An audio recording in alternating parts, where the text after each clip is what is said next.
Complete black കളറിലേക്ക് മാറിയിരിക്കുന്നു. Hi hello നമസ്കാരം, ഞാൻ സുധോഷ്. നമ്മുടെ യൂട്യൂബ് ചാനലിൻ്റെ പ്രിയ പ്രേക്ഷകർക്ക് സ്വാഗതം. ഇന്ന് നമ്മൾ വന്നിരിക്കുന്നത് കറുത്ത തക്കാളിയുടെ കൃഷി കാണാനാണ്. ഈ സ്ഥലം കുമളിക്കടുത്ത് ജോസേട്ടൻ്റെ അടുത്താണ്. ഇദ്ദേഹത്തിൻ്റെ ഓരോ വികൃതികൾ എന്ന് വേണം പറയാം. എവിടെ നോക്കിയാലും പൂക്കളുടെ മയമാണ്, പൂക്കളുടെ ഒരു താഴ്വാരം എന്ന് വേണം വിശേഷിപ്പിക്കാൻ. ഞാനിരിക്കുന്ന ഒരു പാലമാണ്, കണ്ടില്ലേ, കംപ്ലീറ്റ് പൂക്കൾ കൊണ്ട് നിറഞ്ഞിരിക്കുന്ന ഒരു പാലത്തിലിരുന്നാണ് ഞാനിത് ഇൻട്രോ ചെയ്യുന്നത്. അപ്പോൾ തന്നെ നമുക്ക് അതിൻ്റെ ആ ഒരു അദ്ദേഹത്തിൻ്റെ ആ പൂക്കളോടുള്ള ഒരു താല്പര്യം നമുക്ക് മനസ്സിലാവും. എവിടെ നോക്കിയാലും പൂക്കൾ കൊണ്ട് നിറഞ്ഞ ഒരു സ്ഥലത്തെ കറുത്ത തക്കാളിയുടെ കൃഷി നമുക്ക് കാണാം. നമ്മളിന്ന് പരിചയപ്പെടുന്നത് ജോസേട്ടനെയാണ്. ജോസേട്ടൻ്റെ സ്ഥലം കുമളിയാണ്. അദ്ദേഹം അറിയപ്പെടുന്നത് ജോസ് പി കുമളി എന്നാണ്. ഇത് കൂടാതെ അദ്ദേഹത്തിൻ്റെ ബ്രാൻഡായിട്ടൊരു കണ്ണട കൂടിയുണ്ട്. അത് വെച്ചപ്പോൾ ക്യാമറയ്ക്ക് ഒരു സുഖം തോന്നാത്തത് ഞാൻ പറഞ്ഞ് മാറ്റിയതാണ്. അപ്പോൾ ജോസേട്ടാ, എന്തൊക്കെയുണ്ട് വിശേഷം? സുഖമായിരിക്കുന്നു, സന്തോഷമായിട്ടിരിക്കുന്നു. ഇവിടെ വന്നാൽ സന്തോഷം കിട്ടാത്ത ആരുമില്ല ചേട്ടാ. അതായത് ഈ ലൊക്കേഷനിൽ ഞാൻ ഒരുപാട് ദൂരം യാത്ര ചെയ്താണ് വന്നത്. ഇടുക്കിയിലെ സ്ഥലം കുമളിയാണെങ്കിൽ പോലും ഒരു കുറച്ച് മോശം വഴിയല്ല, പക്ഷേ ഓഫ് റോഡ് എന്ന് പറഞ്ഞാൽ കല്ല് പതിച്ച വഴികളാണ്. നോക്കി കണ്ടു ഓടിച്ച സുഖമായി വണ്ടി ഇവിടെ വരെ വരും. പക്ഷെ ഇവിടെ വന്നു കഴിഞ്ഞാൽ നമ്മുടെ മനസ്സിലേക്ക് കിട്ടുന്ന ഒരു സന്തോഷം, പൂക്കൾ, അതായത് നമ്മൾ കാശ്മീരിലൊക്കെ നമ്മളിങ്ങനെ പൂക്കൾ കണ്ടിട്ടുണ്ട്, ഡൽഹിയിലൊക്കെ മറ്റേ ഫ്ലവർ ഷോയ്ക്കൊക്കെയാണ് ഇങ്ങനെ പൂക്കൾ. എവിടെ ഈ വീടിൻ്റെ ഭാഗത്തേക്ക് തിരിഞ്ഞാലും പൂക്കൾ മായമായിട്ടൊരു വീട്. അപ്പോൾ നമ്മൾ പരിചയപ്പെടുത്തുന്നത് ഇതൊന്നുമല്ല, കറുത്ത തക്കാളി. അതായത് കഴിഞ്ഞ ദിവസം നമ്മളൊരു ഫേസ്ബുക്ക് പോസ്റ്റ് കണ്ടാണ് ഞാൻ ചേട്ടനെ വിളിക്കുന്നതും സംസാരിക്കുന്നതും. ഇത് എവിടെ നിന്നാണ് ചേട്ടാ ഈ കറുത്ത തക്കാളിയുടെ വിത്ത് കിട്ടുന്നത്? ഇത് എങ്ങനെ കണ്ടുപിടിച്ചു? ഇത് എങ്ങനെ ഇങ്ങോട്ട് കൊണ്ടുവന്നു? എനിക്കൊരു വലിയ സുഹൃത്ത് വലയുണ്ട്. നമ്മുടെ ഈ ഫേസ്ബുക്കിലൂടെ ഈ പൂക്കളുടെയും ചെടികളുടെയും എല്ലാം കൂട്ടായ്മകളുണ്ട്. ഓക്കെ. അതിലൊരു കൂട്ടായ്മയിലുള്ളൊരു കൊച്ചൻ്റെ സുഹൃത്ത് കോട്ടയത്ത് UK വന്നു. ബെൻസനോട് ഈ കുട്ടി പറയുന്നു, ഇങ്ങനെ പോലൊരു ജോസിയേട്ടനുണ്ട് കുമളിയിൽ, എല്ലാം നട്ടുപിടിപ്പിക്കുന്ന ആളാണ്, വലിയ ഇഷ്ടമാണ് എന്നൊക്കെ പറഞ്ഞപ്പോഴും അദ്ദേഹത്തിന് എൻ്റെ അടുത്ത് വരണമെന്ന് ആഗ്രഹമുണ്ട്. അങ്ങേര് കൊണ്ടുവന്നതാണ്, UK കൊണ്ടുവന്നതാണ് ഈ വിത്ത്. ഓക്കെ. പെട്ടെന്ന് ലീവ് കഴിഞ്ഞ് പോയതുകൊണ്ട് വരാൻ സമയം കിട്ടാത്തതുകൊണ്ട് എൻ്റെ ഒരു സുഹൃത്തിൻ്റെ അഡ്രസ്സിൽ അയച്ചു തന്ന് ആ സുഹൃത്ത് എനിക്ക് മര്യാദയുള്ള സുഹൃത്തോ എനിക്കുണ്ട്. നമ്മളെ കാണാൻ ചേട്ടാ എല്ലാം സെറ്റ് ചെയ്യാന്ന് പറഞ്ഞ് പോക്കുള്ളൂ, പക്ഷേ സെറ്റിങ്സ് ഒന്നും കാണാറില്ല എന്ന് പറഞ്ഞാലേ. ഇതങ്ങനെയല്ല, കറക്റ്റായിട്ട് സംഭവം കൊടുത്തയച്ച ആരും ഡെഡിക്കേഷനെ അതൊരു വിത്ത്. ഒത്തിരി ദൈവാനുഗ്രഹം കൊണ്ട് എന്നെ ഇഷ്ടപ്പെടുന്ന സ്നേഹിക്കുന്ന ഒത്തിരി സുഹൃത്തുക്കളുണ്ട് ഈ നാട്ടിൽ. അങ്ങനെ തന്നെ മുമ്പോട്ട് പോട്ടെ. ഒത്തിരി സന്തോഷം. അങ്ങനെ എനിക്ക് കിട്ടിയതാണ്. അത് ആ തക്കാളി നല്ല സൂപ്പർ കറുത്തതായിട്ടാണ് എനിക്ക് അതിന്റെ ഫോട്ടോയൊക്കെ അയച്ചത്. ഇവിടെ വന്നപ്പോൾ ഇടുക്കിയില് എന്റെ കൂടെ കൂടിയത് കൊണ്ടാണോ ഇച്ചിരി അങ്ങ് വെളുത്തുപോയി? നമുക്ക് ചിലപ്പോ അതിന്റെ ആയിരിക്കും സാധ്യതയുണ്ട്. അത് ഈ പൂക്കളൊക്കെ കണ്ടപ്പോൾ ഞാൻ മാത്രം ഇങ്ങനെ കറുത്തിരുന്നാൽ മോശമാണല്ലോ എന്ന് തക്കാളി വിചാരിച്ചിട്ടുണ്ടാവും. ഇത്രയും നല്ല പൂക്കളുടെ ഇടയ്ക്ക് ഞാൻ മാത്രത്തിൽ കറുത്തിരിക്കുന്നത്. പക്ഷെ ആ കറുപ്പ് കട ഒരു പ്രത്യേക അഴകാണ്, പ്രത്യേക ഭംഗിയാണ്. നമ്മുടെ ഈ വിഷ്വൽസിൽ കാണുന്ന പോലെ വളരെ മനോഹരമായിട്ട്. ഇതിപ്പോൾ നമ്മുടെ എത്ര മാസമായ ചെടികളാണ് നമ്മൾ ഈ കാണുന്നത്? തക്കാളിയെ കുറിച്ച് പറഞ്ഞാലൊരു 3 മാസമായിട്ടുണ്ടാവും നട്ടിട്ട്. ചേട്ടാ, ഇത്രയും വലിയ ചെടി 3 മാസമായിട്ടുള്ളൂ? ഇത് ചെടി നട്ട് നമ്മൾ വളം ചെയ്ത് പോന്നു കഴിഞ്ഞപ്പോൾ ഇത് പച്ചക്കറിയുടെ വളർച്ചയ്ക്ക് സാധാരണ തക്കാളിയുടെ ഒരു വളർച്ചയും കാര്യങ്ങളും ഉണ്ട്. കാരണം 3 മാസം കൊണ്ട് പറഞ്ഞാൽ അടിപൊളി ഗ്രോത്ത് എന്ന് വേണം പറയാൻ. കാരണം നിറയെ തക്കാളികൾ ഉണ്ടായിട്ടുണ്ട്. ഇത് ഫസ്റ്റ് ടൈം ആണോ? ഫസ്റ്റ് ടൈമാ തക്കാളി, ആദ്യത്തേതായത്. പിന്നെ അതിനകത്ത് 1-2 ഒക്കെ പഴങ്ങൾ ഒക്കെ ഒന്ന് പറിച്ചു എന്ന് മാത്രമേ ഉള്ളൂ. പിന്നെ വേറൊരു കാര്യമുണ്ട് കേട്ടോ, ഈ കാലവും തീയതിയൊക്കെ അതിന് ചോദിക്കാൻ വേറെ പറയുന്നുണ്ട്.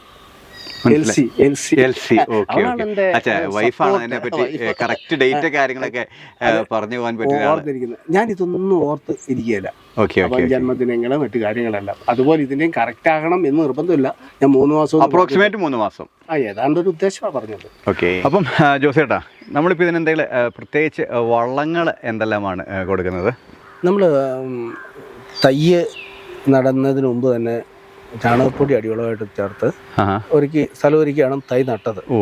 അതിനുശേഷം ഏതാണ്ട് മാസത്തിലൊരിക്കൽ അല്ലെങ്കിൽ മാസത്തിൽ 2 പ്രാവശ്യമെങ്കിലും ചാണകവെള്ളം കലക്കി ഒഴിക്കും. അതിൻ്റെ കൂട്ടത്തിൽ NPK, DAPയോ അല്ലെങ്കിൽ 16 അങ്ങനെ എന്തെങ്കിലും വളം ഈ ചാണകവെള്ളത്തിൽ ചേർത്ത് ചുവട്ടിൽ കലക്കി ഒഴിച്ചു. നമ്മളങ്ങനെ എത്ര തവണ കൊടുത്തു ഈ 3 മാസത്തിൻ്റെ ഇടയ്ക്ക്? 3 മാസത്തിൻ്റെ ഇടയ്ക്ക് ഇപ്പോൾ ഒരു 5 തവണ കൊടുത്തിട്ടുണ്ട്. 5 തവണ? ആഴ്ചയിലൊന്ന്? രണ്ടാഴ്ച അല്ല ആഴ്ചയിലൊന്നും വരികയല്ല, രണ്ടാഴ്ച കൂടുമ്പോൾ രണ്ടാഴ്ച കൂടും ആ ഒരു കണക്കിലാണ് ചേട്ടാ ഇവിടെ വളങ്ങൾ കൊടുക്കുന്നത്. ഒത്തിരി രാസവളമൊന്നും ചെയ്യുന്നില്ല, ഇച്ചിരി ചാണകവെള്ളത്തിൽ ഇച്ചിരി സാമാന്യമായ രീതിയിൽ കാപിടുത്തവും ഉണ്ട്. അതായത് സാധാരണ തക്കാളി തന്നെ കൊലകൊലയായിട്ട് ഉണ്ടാകുന്നുണ്ട്, അത്യാവശ്യം വലിപ്പമുണ്ട്, തൂക്കമുണ്ട്, എല്ലാം ഉള്ളൊരു തക്കാളി തന്നെയാണ്. ഇത് ടേസ്റ്റ് ചെയ്തോ ചേട്ടാ? എങ്ങനെയുണ്ട്? നമ്മുടെ ഈ സാധാരണ തക്കാളിയുടെ ടേസ്റ്റാണ്. പിന്നെ ഇത് UK നിന്ന് കൊണ്ടുവന്നതാണല്ലോ എന്നോർത്തപ്പോൾ എനിക്കൊരു ടേസ്റ്റ് വ്യത്യാസം തോന്നി കേട്ടോ. തോന്നി. പിന്നെ അത് അവിടുന്ന് വന്ന് ആകുമ്പോൾ എന്തൊരു പ്രത്യേകത കാണുമായിരിക്കും എന്ന് തോന്നിയത് കൊണ്ട് ആണെന്ന് തോന്നുന്നു. ഞാനത് പറയുകയും അതെങ്ങനെയാണ് നമുക്കത് ഫീൽ ചെയ്തത്? ഐ മീൻ ഒരു എന്താ പറയുന്നത്, സാധാരണ തക്കാളിയുടെ പുളിയിൽ നിന്ന് വ്യത്യസ്തമായ എന്തോ ഒരു ടേസ്റ്റ് ഉണ്ട്, അതിലൊന്ന് ഉൾച്ചേർത്തിരിക്കുന്ന പോലെ തോന്നലാകാം. ഒരു പക്ഷേ ഇത് പച്ച, അതിനുശേഷം കറുപ്പ്, അതിനുശേഷം ഒരു റെഡിഷ് ചേർന്ന യെല്ലോ കളറിലേക്കാണ് പഴുത്ത് വരുന്നത് അല്ലേ? ഓക്കെ. എന്തായാലും കാണാനൊരു പ്രത്യേക ഭംഗി തന്നെയുണ്ട്. ഇതിപ്പോൾ നമ്മൾ വേറെ ഇവിടുന്ന് ആർക്കാർക്കെങ്കിലും വിത്തുകൾ ഇവിടുന്ന് കൊണ്ടുപോയിട്ടുണ്ടോ? ഇതുവരെ ആരും കൊണ്ടുപോയിട്ടില്ല. പരമാവധി വിത്ത് എടുത്തു വെച്ച് ഇവിടെ വരുന്നവർക്കൊക്കെ കൊടുത്തു വിടുകയും ആരെങ്കിലും പറ്റുന്നവർ കൊണ്ടുപോയിട്ട് ആർക്കെങ്കിലും ഒക്കെ അയച്ചു കൊടുക്കുകയൊക്കെയാണ് നാട്ടിൽ എല്ലായിടത്തും ഒത്തിരി പേര് താല്പര്യപൂർവ്വം അന്വേഷിക്കുന്നുണ്ട്. അങ്ങനെയാണെന്ന് ആഗ്രഹിക്കുന്നു. ഫ്രീ ആയിട്ട് സമ്മാനമായിട്ടൊക്കെ ഒന്ന് എത്തിക്കാൻ. എനിക്ക് സമ്മാനമായിട്ടാണ് കിട്ടിയത്. അതെ, ഡെഫിനറ്റ്ലി അതാണ് അതിൻ്റെ ഏറ്റവും നല്ലൊരു തീരുമാനം. അടുത്ത ചോദിച്ചാൽ നമ്മളിപ്പോൾ ഈ തൈകൾ കൊണ്ടുവന്നു, വളങ്ങൾ കൊടുത്തു, വലുതായി. ഓക്കെ, ഈ തൈ കൊണ്ടുവന്ന സമയത്ത് എന്തെങ്കിലും പ്രത്യേക പരിചരണം കൊടുത്തിരുന്നോ? നമുക്ക് വിത്താ കിട്ടിയത്. വിത്ത് കിട്ടി. വിത്ത് കൊണ്ടുവന്ന് സാധാരണ ഇതിലത് മുളപ്പിച്ച്. എങ്ങനെ മുളപ്പിച്ചു? ഐ മീൻ ഇത് തക്കാളിയാണ്, നമ്മളത് വിത്തെടുത്തതിന് ശേഷം ചാരത്തി വെക്കുകയോ ഉണങ്ങിയെടുക്കുകയോ അങ്ങനെ എന്തെങ്കിലും ചെയ്തിരുന്നോ? വിത്തെടുത്തു, ചാരം തൂത്ത് നെല്ലിൽ ഉണങ്ങിയെടുത്ത് മേൽമണ്ണിൽ വിതറി നമ്മുടെ പ്രത്യേക വെള്ളം സ്പ്രേ ചെയ്ത് കൊടുത്തു, ഒഴിച്ചു കൊടുക്കാതെ സ്പ്രേ ചെയ്ത് കൊടുത്ത് അത് കിളുത്ത് വരിക ചെയ്തത്. അങ്ങനെ എടുത്തു. പിന്നെ കുറച്ച് ഏതാണ്ട് നമുക്കത് പറിച്ചു നടാനുള്ള ഒരു കഴിയുമ്പോഴത്തേനും തയ്യ് പറിച്ചിട്ട് അധികം വേര് കളയാതെ ഇളക്കിയെടുത്ത് നമ്മൾ ഏതാണ്ട് ഒരു 1.5 അടി അകലത്തിൽ ചെടി നടുക ചെയ്തത്.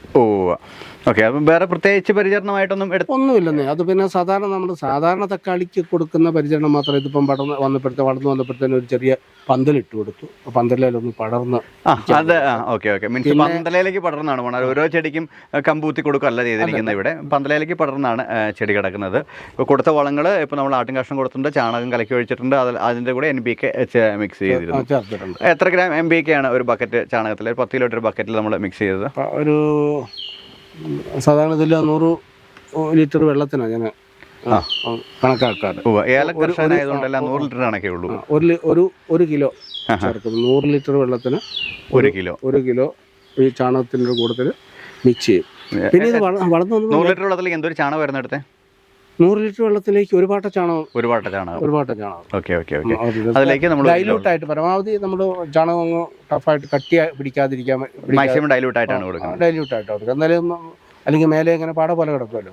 പിന്നെ ഇത് വളർന്നു വന്നപ്പോൾ അദ്ദേഹത്തിന്റെ ഒരു നിർദ്ദേശം ഉണ്ടായിരുന്നു. നമ്മുടെ UK ബെൻസന്റെ ഇലകളെല്ലാം മുറിച്ചു കളയണം കേട്ടോ ജോസേട്ടാന്ന് പറഞ്ഞു. അതെന്തിനായിരുന്നു? കാരണം ഇതിൽ ഫംഗസ് കയറാതെ മാത്രമല്ല, ഈ നമ്മൾ കൊടുക്കുന്ന വളം വെറുതെ വേസ്റ്റായി പോകും. അടിയിലകളിൽ ഇത് വലിച്ചെടുത്താൽ വേസ്റ്റായി പോവുകയുള്ളൂ. അതുകൊണ്ട് കുറേ അടിയിലകൾ കട്ട് ചെയ്ത് കളയണമെന്ന് പറഞ്ഞു. അപ്പോൾ പിന്നെ ഞാനത് അങ്ങനെ ചെയ്തു. അത് വിജയമായിരുന്നു കേട്ടോ. അതെ, നമുക്ക് ചെടിക്ക് വേറെ ദോഷമൊന്നും കാണാനോ പറയാനോ ഒന്നുമില്ല. നമ്മളിതിന് എന്തെങ്കിലും പ്രത്യേകിച്ച് കീടനാശിനികൾ ഉപയോഗിച്ചിരുന്നോ ചേട്ടാ? ഈ ബ്രിഞ്ചാൾ എന്ന് പറയുന്ന ഒരു മരുന്നുണ്ട്, വിഷം കുറഞ്ഞ. പേരൊന്നും കൂടെ പറയാമോ? ബ്രിഞ്ചാൾ. പിന്നെ ഏല കൃഷിക്ക് ചൊറി പിടിക്കാതിരിക്കാൻ ഉള്ളൊരു മരുന്നുണ്ട്. അതും വളരെ ഇതിന്റെ ഇലയ്ക്ക് ഒരു തരം കേട് കണ്ടപ്പം മാത്രം ഒരു പ്രാവശ്യം മാത്രം അടിച്ചു കൊടുത്തതേ ഉള്ളൂ. പുഴു കയറുകയാണോ? അതേ, പുഴുവിന്റെ ശല്യം കണ്ടപ്പോൾ പുഴുവിനുള്ള ഇവിടെ നമ്മൾ ഇടുക്കി ജില്ലക്കാരോട് പുഴുവിനെ ഓടിക്കാൻ പ്രത്യേകിച്ച് പറഞ്ഞ് പഠിപ്പിക്കേണ്ട കാര്യമില്ലാത്തതുകൊണ്ടാണ് ഞങ്ങൾ ഈ മുടയൊക്കെ അടിക്കുന്നത്. അപ്പോൾ നിങ്ങളുടെ അടുത്ത് കിട്ടുന്ന സംഭവങ്ങൾ മേടിച്ചടിച്ചാൽ മതി. ജകളല്ല, ഞാനൊരു എല്ലാവരോടും ഒന്ന് നിർദ്ദേശിക്കും. എനിക്കിവിടെ വേറെ ചില പച്ചക്കറികളും കാര്യങ്ങളും എല്ലാം കൃഷി ചെയ്യുന്നുണ്ട്. പരമാവധി വിഷം ഒഴിവാക്കുക. ഇത് ഞാൻ ഇത് അടിക്കാൻ കാരണം എന്താണെന്ന് ചോദിച്ചാൽ ഇതൊരു പുതിയ വെറൈറ്റിയാണ് കിട്ടാതെ പോയെങ്കിലോ എന്ന് പേടിച്ചിട്ടാണ്. ഇനി ഞാൻ കൃഷി ചെയ്യുമ്പോൾ ഇത് ചെയ്യത്തില്ല, ചില പുഴു തിന്ന് പൊക്കോട്ടെ എന്ന് കരുതേ ഉള്ളൂ. കാരണം നമുക്ക് വിഷമില്ലാത്തത് കഴിക്കണം, അതാണ് വാങ്ങിച്ച് കഴിക്കുന്നതിൽ വിശ്വാസമില്ല. അതുകൊണ്ട് ഞാനിവിടെ എനിക്ക് ആവശ്യത്തിനുള്ള പച്ചക്കറികൾ പലതും ഉണ്ടാക്കുന്നത് വിഷമില്ലാതെ. ചേട്ടൻ എങ്ങനെയാണ് ഇവിടെ ഇത്രയും പൂക്കൾ ഇവിടെ ഇത്ര കാര്യമായിട്ട് ഇത് ഇത്രയും കെയർ ചെയ്തെടുക്കുന്നത്? ചേട്ടൻ ഇതെല്ലാം കൂടെ സമയം ഇവിടെ കയറി വന്നു കഴിഞ്ഞാൽ എൻ്റെ പൊന്നു സുഹൃത്തുക്കളെ, എൻ്റെ പൊന്നു പ്രേക്ഷകരെ, വന്നു കഴിഞ്ഞാൽ നമ്മൾ പെട്ടു. ഒരു കാരണവശാലും ഇവിടെ നിന്ന് പോകാൻ തോന്നില്ല. മനസ്സിലേക്ക് കുളിര് വാരി വെതറുവാണ്. എവിടെ നോക്കിയാലും പൂക്കൾ. എങ്ങനെ സാധിക്കുന്നുണ്ട് ഇത്രയും മെയിൻറ്റെയിൻ ചെയ്തു പോകാൻ? അതിൻ്റെ എൻ്റെ ചെറുപ്പം മുതലുള്ള എൻ്റെ ഒരു അംബീഷനാണ് ഈ പൂക്കൾ. ഞാൻ സ്കൂളിൽ പഠിക്കുന്ന കാലത്ത് കൂട്ടുകാരെ വിട്ടേച്ചതിന് 8 കിലോമീറ്റർ നടന്നാണ് ഞാൻ സ്കൂളിൽ പഠിച്ചത്. അതെ, അപ്പം വഴിയരിയിലുള്ള വീട്ടിൽ കയറി ചേട്ടന്മാരോടും ആ ചേച്ചിമാരെയും ഒക്കെ സോപ്പിട്ട് ചെടികൾ കൊണ്ടുവന്ന് വീട്ടിൽ നടത്താൻ വീട്ടിലൊരു പൂന്തോട്ടമുണ്ടാവും. അങ്ങനെ പൂക്കളോടുള്ള ചെറുപ്പം മുതലുള്ള ഒരു സ്നേഹം അത് ഇവിടെ വന്നപ്പം പറ്റിയ കാലാവസ്ഥയായി, അന്തരീക്ഷമായി, ഇഷ്ടംപോലെ സ്ഥലമായി, എനിക്കതിന് വേണ്ട ഗ്രൗണ്ട് സപ്പോർട്ടുകളുമായി എല്ലാം കൂടെ ദൈവാനുഗ്രഹം, ഈശ്വരാനുഗ്രഹം കൂടിയപ്പം വന്നപ്പോൾ ഇത്രയും ഒരു ഭംഗിയായിട്ട് ഉള്ള ഒരു അവസ്ഥയിൽ എത്തി എന്നാണ് പറയാനുള്ളൂ. ഇതാണ് നമ്മുടെ ചെടിയുടെ ഒരു മുകൾ ഭാഗം. ഇത് ഏറ്റവും മുകളിൽ കാണുന്നത് പൂവ്, അതിൻ്റെ തൊട്ട് താഴെ ഇതാ അതിൽ തൊട്ട് മുഖത്തെ ഒരു കൊച്ചു കായ്, അവിടെ തൊട്ട് ചെറിയൊരു ബ്ലാക്ക് ഷെയ്ഡ് വന്നിരിക്കുന്നു. അതിലും ഒരു കുറച്ചും കൂടി പ്രായമായ ഒരു കായാണ് ഈ കാണുന്നത്. അതിൽ ബ്ലാക്ക് ഷെയ്ഡ് വന്നിരിക്കുന്നു. അത് കഴിഞ്ഞ് മൂത്തൊരു കായ, അതിൽ കറുപ്പ് വീണിരിക്കുന്നു. അത് കഴിഞ്ഞ് മൂത്തൊരു കായ, അത് നല്ല കറുപ്പായിരിക്കുന്നു. അങ്ങനെയാണ് ഇതിൻ്റെ ഒരു പോക്ക്. സ്റ്റെപ്പായിട്ടാണ് ഇതിൻ്റെ കളർ മാറിക്കൊണ്ടിരിക്കുന്നത്. ഇത് നമ്മൾ എടുത്തു പറയേണ്ടത്, ഇതിൽ കായ്ക്ക് പ്രത്യേകിച്ച് എണ്ണ കുറവുകൾ കാര്യങ്ങളൊന്നും നമ്മുടെ ശ്രദ്ധയിൽപ്പെട്ടിട്ടില്ല. കാരണം അതുണ്ട്, പന്തൽ നിറയെ കായ്കളുണ്ട്. അതിലൊരു ഇതുണ്ട്, വളരെ വൃത്തിയായ ഒരു കൊലയായി കിടക്കുന്നു. ഇത് നിറയും കറുത്ത കളറിൽ തന്നെയുള്ള തക്കാളികളാണ് ഈ കാണുന്നത്. ഒരു കൊല തക്കാളി കംപ്ലീറ്റ് ബ്ലാക്ക് കളറിലേക്ക് മാറിയിരിക്കുന്നു. നമ്മൾ അതേപോലെ തന്നെ നമ്മളിപ്പോൾ ഈ തക്കാളിക്ക് വേറെ എന്തെങ്കിലും പ്രത്യേകിച്ച് ഒന്നും ചെയ്തിട്ടില്ല എന്ന് പറഞ്ഞു. ഇത് കേരളത്തിൽ ഇതിനു മുമ്പ് എവിടെയെങ്കിലും കണ്ടിട്ടുണ്ടോ? മീൻസ് ചേട്ടാ ഇങ്ങനെ ഒരു ഗ്രൂപ്പിൽ നിൽക്കുന്ന ഒരാളായതുകൊണ്ട് ചോദിക്കുകയാണ്. മറ്റാരെങ്കിലും നമ്മുടെ ഈ ഗ്രൂപ്പ് ഫോട്ടോ ഇട്ടതിന് ശേഷം ആരെങ്കിലും റെസ്പോണ്ട് ചെയ്തിരുന്നോ ഇങ്ങനെ തക്കാളി ഇവിടെ കേരളത്തിൽ ഉണ്ട് എന്ന് പറഞ്ഞിട്ട്? ഉണ്ട്, ചെയ്തിട്ടുണ്ട്. അത് എൻ്റെ ഗ്രൂപ്പിൽ പ്രത്യേക സ്ഥലവും ഓർക്കുന്നില്ല. രണ്ടുപേര് ഇത് എനിക്കും ഉണ്ട് ചേട്ടായി എന്ന് പറഞ്ഞുകൊണ്ട്, ജോസേട്ടായി എനിക്കും ഉണ്ട് എന്ന് പറഞ്ഞാൽ. പിന്നെ അത് ഇതിൻ്റെ വേറൊരു വെറൈറ്റിയും കൂടി ഒരു പോസ്റ്റ് ഉണ്ട്. ഇതിലും ചെറുത്, നമ്മുടെ ഈ ചെറുതക്കാളി പോലെയുള്ള, അതും കറുത്തത്. ഓ, ഇത് അങ്ങനെയല്ലല്ലോ. ഇത് വളരെ സാധാരണ ഒരു തക്കാളിയുടെ സൈസ്, അതേപോലെ തന്നെ അതിൻ്റെ കളർ ഇതാണ് എന്ന് മാത്രം. ഇതിൻ്റെ സയൻറ്റിഫിക് ആയിട്ടുള്ള മറ്റു കാര്യങ്ങൾ നമുക്ക് ഡെഫിനറ്റ്ലി അറിയില്ല. എന്തായാലും ഭക്ഷ്യയോഗ്യമാണ്, അവരുണ്ടാക്കി കഴിച്ചു, നല്ല ടേസ്റ്റാണ്, കുഴപ്പങ്ങളൊന്നുമില്ല. അപ്പോൾ ചേട്ടാ ഇതിൻ്റെ വിത്ത് കാര്യങ്ങൾ ഇനി വേണമെന്നുണ്ടെങ്കിൽ ആൾക്കാർക്ക് ഇതെങ്ങനെ എത്തിച്ചു കൊടുക്കാൻ സാധിക്കും? വേണമെന്നുണ്ടെങ്കിൽ ഇവിടെ വരിക എന്നുള്ളത് മാത്രമേ ഉള്ളൂ. പിന്നെ വേറൊരു കാര്യം ഞാൻ ആലോചിക്കുന്നുണ്ട്. ഈ ഹരിത കേരളം എന്ന ഒരു കൃഷി ഗ്രൂപ്പിലുണ്ട് ഞാൻ. അപ്പോൾ അവർ എന്നോട് അതുമായിട്ട് ബന്ധപ്പെട്ടിട്ടുണ്ട്. ഞാൻ പറഞ്ഞൊരു കാര്യം, കോട്ടയത്തുള്ള ലിയോൺ പൊന്നൂസ് എന്ന് പറയുന്ന ഒരു സുഹൃത്ത് ഇവിടെ വന്നിട്ടുള്ളതാണ്. അദ്ദേഹത്തിന് ഇനിയും വരാൻ ആഗ്രഹമുണ്ടെന്ന് പറഞ്ഞു. അങ്ങനെയാണെങ്കിൽ ഇതിൻ്റെ വിത്തുകൾ എടുത്തു വെക്കാം, അദ്ദേഹത്തിന് കൊടുക്കാം. അദ്ദേഹം ഈ ഹരിത കേരളത്തിൻ്റെ വിത്ത് ബാങ്കിലേക്ക് ഇത് സപ്ലൈ ചെയ്തിട്ട് അവിടുന്ന് ആവശ്യക്കാർക്ക് കവർ അയച്ചു കൊടുത്താൽ ഉറപ്പായിട്ടും വളരെ നല്ല ഒരു തീരുമാനമാണ്. അങ്ങനെ ഞാൻ ആലോചിക്കുന്നു. അപ്പം അതും നല്ലൊരു സ്കീമായിട്ട് തോന്നുന്നുണ്ട്. അപ്പം ചേട്ടനുമായിട്ട് ബന്ധപ്പെട്ട് കഴിഞ്ഞാൽ ഇത് വിത്ത് കിട്ടാനുള്ള സംവിധാനമുണ്ട്. കാരണം ആർക്കും ഞാൻ അയച്ചു കൊടുക്കുകയില്ല, ഇവിടെ വരുന്നവർക്ക് കൊടുക്കാൻ വേണ്ടി ഞാനിവിടെ കരുതി. അതെന്താ ചേട്ടാ അങ്ങനെ ഒരു കുന്നായ്മ പിടിച്ച സംസാരം? ഞാനിത് അയച്ചു കൊടുക്കില്ല. കാരണം എന്താണെന്ന് വെച്ചാൽ ഇപ്പം താങ്കൾക്കറിയാമല്ലോ, ഇപ്പൊ ഇവിടെ വന്ന കഷ്ടപ്പാട്. അതിപ്പോ ആൾക്കാർക്ക് അറിയാം, നമ്മുടെ കാണുന്ന പ്രേക്ഷകർക്ക് അറിയില്ല. അതുകൊണ്ടാണ് ഞാൻ അങ്ങനെ ഒരു ചോദ്യം ചോദിച്ചത്. പറഞ്ഞു കാരണം വെച്ചാൽ ഒരു 4 കിലോമീറ്റർ ഓഫ് റോഡ് വണ്ടി ഓടിയാൽ മാത്രമേ പോസ്റ്റ് ഓഫീസ് ഉള്ളൂ. ഇത് ഏലക്കാടിന്റെ നടുവല്ലേ, അപ്പം ഇവിടുന്ന് എന്റെ ജോലി ഇതുമായിട്ട് ബന്ധപ്പെട്ട് എനിക്ക് ഇത്രയും ജോലി കളഞ്ഞിട്ട് 2 വിത്ത് അയക്കാൻ വേണ്ടി പോസ്റ്റ് ഓഫീസ് 4 കിലോമീറ്റർ എല്ലാവരോടും എനിക്ക് ചെടികളും ഈ കൃഷിയും പച്ചക്കറിയൊക്കെ കൃഷി ചെയ്യണം, എല്ലാവരും ചെയ്യുന്നത് ഇഷ്ടമാണ്. ഞാൻ എവിടെയെങ്കിലും ചെന്നാലും അവരുടെ മുറ്റത്തുണ്ടോ എന്ന് ഒന്ന് നോക്കി, ഇല്ലെങ്കിൽ അവരെ വഴക്ക് പറയുന്ന ഒരാളാണ്. അപ്പം ആ ആള് ഞാൻ കൊടുക്കാൻ പറ്റുക എന്ന് പറയുന്നതിന്റെ ഒന്നാമത്തെ കാര്യത്തിൽ എനിക്ക് ആഗ്രഹമുണ്ട്. ദിവസം എടുക്കാനില്ല, അതിന് വേണ്ടിയിട്ട് പോകാൻ എനിക്ക് ഉത്തരവാദിത്തമുള്ള ഒരു ജോലി ഇവിടെ ഉള്ളതുകൊണ്ട്. മനസ്സിലാകുന്നുണ്ടോ? അല്ല, നമുക്കതൊരു നമ്മുടെ കയ്യിലൊരു തക്കാളികൾ ഒരിക്കലും ബാധ്യതയായി മാറരുതല്ലോ. അപ്പോൾ എന്തായാലും ചേട്ടനുമായിട്ട് ബന്ധപ്പെട്ടപ്പോൾ വിത്ത് വേണ്ടത് എന്തായാലും അദ്ദേഹം നമുക്കൊരു അവൈലബിൾ ആക്കി തരുന്ന ഒരു സംവിധാനമുണ്ട്. എന്തായാലും അത് ഇച്ചിരി സമയമെടുക്കും. ക്ഷമയോടുകൂടി കാത്തിരിക്കുക, അല്ലേ? അപ്പം നമ്മുടെ സ്നേഹം നിറഞ്ഞ ജോസേട്ടൻ്റെ അടുത്ത് നമ്മൾ എപ്പിസോഡ് വൈൻഡപ്പ് ചെയ്യുകയാണ്. എന്തായാലും ഇവിടെ വന്നപ്പോൾ എനിക്കെന്തോ നമ്മൾ വേറെ എവിടെയോ വന്നപ്പെട്ട ഒരു സുഖം. നിങ്ങളിവിടെ വരെ വന്നാൽ തക്കാളി മാത്രമല്ല, ഈ ഒരു ആംബിയൻസ് നിങ്ങൾക്ക് എൻജോയ് ചെയ്യാൻ പറ്റും. ഇത്രയും മനോഹരമായൊരു പ്ലേസ് ഇത് ഇവിടെ പ്രത്യേകിച്ച് പൈസ വെച്ചൊന്നും അല്ല വരുന്നു പോകുന്നത്. അതുകൊണ്ട് ഞാൻ എത്ര തള്ളിയാലും നിങ്ങൾക്ക് മനസ്സിലാകാം ആർക്കും ഒരു ബെനിഫിറ്റ് ഇല്ല. വന്നാൽ നിങ്ങളുടെ കണ്ണിനൊരു കുളിർമ കിട്ടും. ഇതേപോലെ പക്ഷികളുടെ ചിലപ്പൊക്കെ കേട്ട് സുഖമായി 10 മിനിറ്റ് ചിലവഴിച്ച് കറുത്ത തക്കാളിയുടെ വിത്തുമായി പോകാൻ സാധിക്കും. അപ്പോൾ താങ്ക്സ് ഫോർ വാച്ചിങ്. ഓക്കെ.